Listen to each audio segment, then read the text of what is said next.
आइए देखते हैं क्या है। लिखा है धातु आयन, ठीक है। धातु आयन में जो भी पॉइंट है बहुत ही अच्छी है। पॉइंट देखिए क्या है, इसको कैसे लिखा जाता है। ये जो है आपको ऊपर से नीचे की तरफ दिखाई दे रही है, इसमें क्या होता है, इसमें इलेक्ट्रॉन ग्रहण करने की जो क्षमता है ऊपर से नीचे आएंगे तो बढ़ेगी। क्लियर हो ये बात। इलेक्ट्रॉन ग्रहण करने की क्षमता क्या होगी, जैसे जैसे हम ऊपर से नीचे आएंगे वैसे वैसे, देखिए ये यहाँ पॉइंट है, फिर इसी के नीचे ये पूरी पॉइंट है, ठीक है। जैसे जैसे हम इसमें नीचे आएंगे वैसे वैसे क्या होगा, इलेक्ट्रॉन ग्रहण करने की क्षमता बढ़ेगी, परंतु मानक अपचयन विभव भी इसका क्या होगा, घटते ही क्रम में रहेगा। ये बात ध्यान रखना है। मानक अपचयन विभव और इलेक्ट्रॉन दोनों चीजों को ध्यान रखना है। ऊपर से नीचे आएंगे तो इलेक्ट्रॉन ग्रहण करने की क्षमता क्या होगी, बढ़ेगी, और मानक अपचयन विभव घटेगा। ये बात नोट करिएगा, ठीक। मानक अपचयन विभव, गौर से बात को समझे। मानक अपचयन विभव जिसमें माइनस चार्ज जितना अधिक होगा वह उसका मानक अपचयन विभव उतना ही अधिक यानी उतना ही बड़ा होगा, ठीक है। अगर किसी सवाल में माइनस वाला मान बड़ा है तो उसे हम क्या कहेंगे, सबसे अधिक मानक अपचयन विभव उसका लिया जाएगा, ठीक है। अगर हमको दिए कि उसे आरोही क्रम में लिखो, आरोही मतलब क्या होता है, बढ़ते क्रम में, तो बढ़ते क्रम का मतलब क्या, जो प्लस वाला होगा उसको पहले लिख लेंगे और उसमें धीरे धीरे धीरे धीरे क्या होगा, आगे बढ़ते चले जाएंगे। क्योंकि आरोही का मतलब क्या होता है, सबसे छोटा वाला लिखना, ठीक है, सबसे छोटा मान। तो इसमें सबसे छोटा मान कौन होगा, जिसका प्लस में सबसे अधिक मान होगा वह क्या होगा, सबसे कम अपचयन विभव होगा। क्लियर है, कोई डाउट है। और जिसमें सबसे अधिक माइनस में होगा वह सबसे बड़ा अपचयन विभव होगा। देखो यहाँ पर थोड़ा उल्टा है, यहाँ पर भिखारी को अमीर बनाया जाता है और अमीर को भिखारी बनाया जाता है, थोड़ा सा उल्टा काम होता है, ठीक है। ये संसार अलग है। चले आगे देखिए, इस चीज को आप सभी लोग नोट करिएगा, स्क्रीनशॉट ले लीजिएगा, क्योंकि इसके बिना केमिस्ट्री पढ़ना, समझ लीजिए, वैद्युत रसायन पढ़ना तो नामुमकिन है। केमिस्ट्री तो पढ़ सकते हैं लेकिन वैद्युत रसायन का जो चैप्टर है, सेल का जो चैप्टर है, उसे पढ़ना थोड़ा मुश्किल काम होता है। तो इसका स्क्रीनशॉट आप सभी लोग जरूर ले लीजिएगा। देखिए इसमें से हम कुछ मुख्य चीजें निशान लगा दे रहे हैं। जैसे सबसे अधिक सक्रिय की बात करें, सबसे अधिक मानक अपचयन विभव किसका है, तो क्या हो जाएगा, लिथियम, ठीक है। और अगर पूछ दिया कि सबसे कम अपचयन विभव किसका है, तो आपका क्या होगा, एयू औरम माने चांदी का। किसका, चांदी की सोना, ये क्या है, चांदी है ना, हाँ कि सोना है, ला ये कंफ्यूजन हो गया, ये भाई सोना है, गोल्ड, ठीक है। इसका सबसे क्या होता है, कम मानक अपचयन विभव होता है। क्लियर है, कोई डाउट होगा इसमें तो बोलिएगा। अब यहाँ पर देखते हैं क्या है, Hg, ये भी आपको मुख्य इंपॉर्टेंट चीज है, ये भी याद रखना है। ये क्या है, Hg, फिर क्या है Ag, फिर क्या है Pt, Hg Ag Pt ना, ये आपका मुख्य पॉइंट है। ये अभी आपको क्या करना है, याद करना है, ठीक। अब देखिए इसमें और क्या, देखिए यह वाली चीज, यह तो मोस्ट इम्पॉर्टेंट है। क्या है, मोस्ट इम्पॉर्टेंट। क्यों, यह मोस्ट इम्पॉर्टेंट क्यों है, क्योंकि इसके बिना तो हमको कुछ पता ही नहीं चलेगा।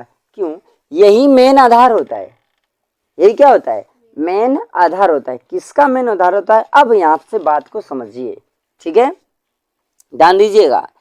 इसमें विद्युत रासायनिक श्रेणी में यह जो आपको श्रेणी दिखाई दे रही है, यह आपकी विद्युत रासायनिक श्रेणी है। क्लियर है, ध्यान दें।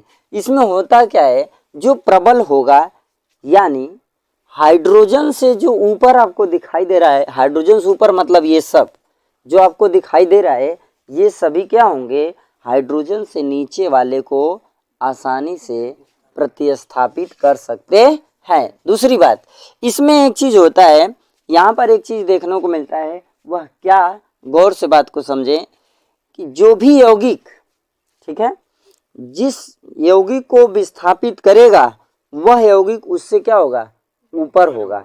जैसे यहाँ पर ध्यान से देखें, जिंक लिखा हुआ है, जिंक फेरस को विस्थापित कर सकता है, पर फेरस जिंक को विस्थापित नहीं कर सकता। इस बात को नोट करिएगा, जिंक फेरस को किसी विलयन से विस्थापित कर सकता है, परंतु फेरस जिंक को विलयन से विस्थापित नहीं कर सकता, क्योंकि जो आप देख रहे हैं जिंक का मान जो होता है फेरस के मानक अपचयन विभव इलेक्ट्रोड विभव से क्या है, अधिक है। इसलिए जिंक क्या करेगा, फेरस को प्रतिस्थापित कर देगा, परंतु फेरस जिंक को स्थापित नहीं कर पाए। सिंपल सी बात, आप एक लाइन में बात को ध्यान से समझिए, ठीक है। जो या जिसका मानक अपचयन विभव अधिक होगा वह अपने से कम मानक अपचयन विभव वाले को विस्थापित करेगा। सिंपल सी बात, क्लियर हो गई बात। इसका स्क्रीनशॉट आप लोग ले लीजिएगा, बहुत ही मोस्ट इम्पॉर्टेंट चीज़ है, ध्यान दें। यह चीज़ इम्पॉर्टेंट, देखिए इसको भी आपको याद करना होगा, यह भी बहुत मुख्य पॉइंट है। यह भी देखो, ठीक है, जो हम निशान लगा रहे हैं गौर समझिए, जिस पे हम निशान लगा रहे हैं वो सभी चीज़ आपको मोस्टली याद करना है, ठीक है। ये भी हो गया, देखिए ये हो गया, ये सब चीज़ें हम निशान इसलिए लगा रहे हैं कि ये सब ऐसी चीज़ें हैं जो आपको बार बार परीक्षा में, किताब में व्यक्ति द्वारा मतलब व्यक्तिगत पूछे जाने वाले क्वेश्चन हैं, ठीक है। इस सभी चीज़ें जो अभी निशान लगा है उसको आपको याद करना है, बाकी सब तो लिख लेना है। क्लियर है? अभी कोई डाउट हो तो बोलिएगा। ये आपका जो विद्युत रासायनिक श्रेणी है ये आप कॉपी पे नोट कर लीजिएगा, स्क्रीनशॉट ले लीजिए। हम आगे चलते हैं, ठीक है, आगे बढ़ा जाए, सवाल की तरफ चला जाए, तब इसकी कीमत समझ में आएगी, ठीक है ना। लिखना चाहेंगे आप लोग, लिख लीजिए, जो नहीं लिखे हैं तो। देखिए प्रश्न क्या है, निम्नांकित ऑक्साइडों में कौन सा ऑक्साइड H2 द्वारा अपचयित हो सकता है? ये आपका क्वेश्चन है। Al2O3, MgO, Na2O, CuO और Ag2O, ये आपका क्या है प्रश्न है। ध्यान से आप गौर से इसको समझिए। बोला जा रहा है H2 से कौन अपचयित हो सकते हैं। क्लियर है? ध्यान समझने की चीज ये है कि यहाँ पर जवाब आपका क्या होगा, जो हाइड्रोजन से, अभी मैंने आपको बताया क्या पीछे, अभी आपको पीछे हमने क्या समझाया कि जो, ध्यान देखिएगा, जिसका अपचयन विभव मानक इलेक्ट्रोड विभव क्या होगा, अधिक होगा, वह अपने से कम वाले को क्या कर सकता है, विस्थापित कर सकता है। यहाँ लिखा है विस्थापित माने अपचयित, क्लियर है, कर सकता। अब यहाँ सवाल बनता है H2, अब इसमें आपको कुछ करना नहीं है, जो आप सारणी लिखे हैं, जो आप सारणी देखे हैं, उस सारणी में ध्यान दें कि इन सब में से हाइड्रोजन से नीचे कौन कौन है। जो हाइड्रोजन के नीचे होगा यह उसको क्या कर सकता है, विस्थापित कर सकता है। ध्यान दीजिए, देखिए इसमें कौन कौन हाइड्रोजन से नीचे हैं, जवाब दीजिए। CuO और कौन, Ag2O, है ना। तो इसमें से हाइड्रोजन किसको किसको विस्थापित कर देगा, ध्यान दीजिए, Cu+2 आयन को विस्थापित कर देगा। इसका कितना होता है, जवाब दीजिए। इसका मानक अपचयन विभव यानी मानक इलेक्ट्रोड विभव कितना होता है, कितना होता है, वेरी गुड, बहुत अच्छा, 0 प्लस में ना 0.34, ये किसका होता है, Cu का। क्लियर हुआ आपको।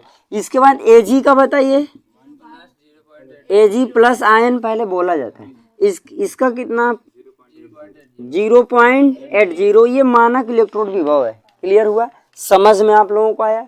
देखिए ऐसे कोई भी सवाल होंगे, बस आपको ध्यान देना है कि मानक अपचयन विभव जो घटते क्रम में हम लिखे विद्युत रासायनिक श्रेणी में, ठीक है, वहां हमको क्या ध्यान देना है कि किसका मानक अपचयन विभव कम है, ठीक, और कम प्लस में होगा तो कम, माइनस में होगा तो अधिक, ये ध्यान रखना है।